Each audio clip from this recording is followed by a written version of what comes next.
Hello and welcome back to Just Code It. Today we're on part, I believe, 5, where we're going to start to take a look at data loaders. To begin, we're just going to do our typical loading of our LLM, but I do not believe we're going to need to use it today. We're really going to be taking a look at just the data loaders. We have a few sample files. So we have a sample CSV, a sample HTML, and a sample PDF that we're going to be working with. To begin, we're going to start with using the document loader from LangChain DocumentLoader import CSV loader. We're going to define our loader and pass it the path to our CSV file. Then we're going to do loader load, basically loading the data. And then we're just going to check the type. It comes back as a list. We're going to grab the first element in the list. Then we're going to grab the second element in the list and then the page content. So if we run this, so the first thing we have is that type, which is the list. And then we're grabbing the first element in that list, which has the page content. Let's just switch that to 0 as well.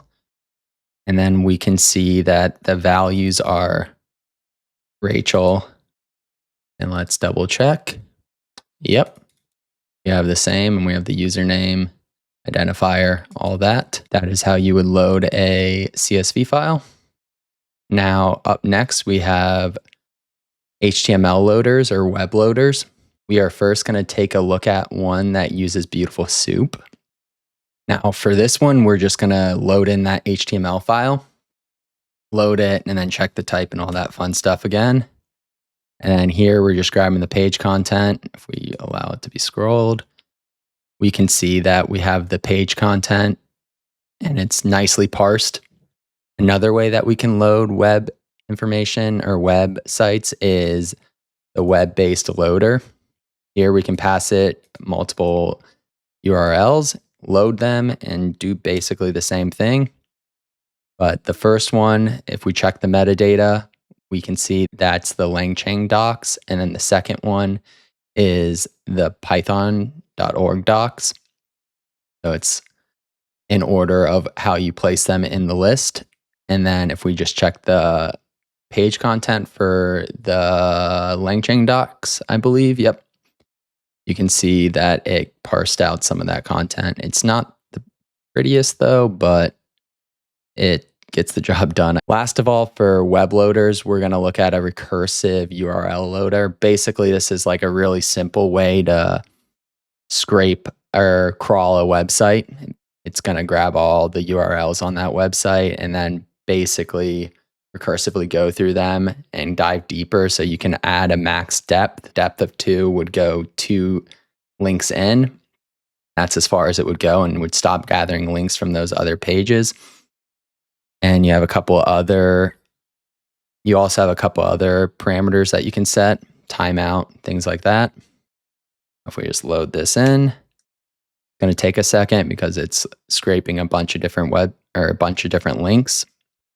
After running that, we can check the metadata and we can see the title of this page is the Python 3.9 docs. We change this to 2. Hopefully we scraped at least 2. Oh, it's going to take a long time to run again. You can see we grabbed a different page from the Python docs. So here we're looking at modules. Let's add some more code down here. And then this print statement is basically just grabbing from the page content from the first page. We're just grabbing the first 300 characters. And as you can see, the beginning of the HTML. Another important type of data loader that's built into LangChain is PDFs. So there's a couple different ways that you can load PDFs. The most simplistic and probably the most used is pypdf. Do pip install pypdf, and then you can do LangChain DocumentLoader's pypdf. Pass it the path to your PDF document, load it like before, check the type, the metadata, and then we're just going to print from page 1 or the second page, the content, the first 200 characters from the US Constitution. And here you see the We the People. You can also lazy load this. If you have a large PDF document, one way you can save processing time is lazy load it and perform an operation. Here we're just going to count pages basically and print it out. Here you can see we have 10 pages, even though the document that we're looking at is 19 pages. So it just grabbed the first 10 pages. Another good one to look at is this pypdf directory loader. So if you just have a bunch of files in a directory and you want to grab all the PDFs out of there, you can use this. I'm pretty sure you can also define recursive. Yes, recursive you can also define. So let's just do that right now. Recursive true. So this will allow it to go into different folders and find the PDFs in nestled folders, but it will only grab PDFs out of it. So right now we just have it looking at the data folder where we have all these files, but it will only grab the constitution. Then we're going to load it, print the type, print the metadata, print the first page. It's basically going to be the exact same thing as before. That is it for some of the more common built-in data loaders in LangChain. If you want to see any of the data loaders for cloud providers, let me know and comment down below which ones you would like to see.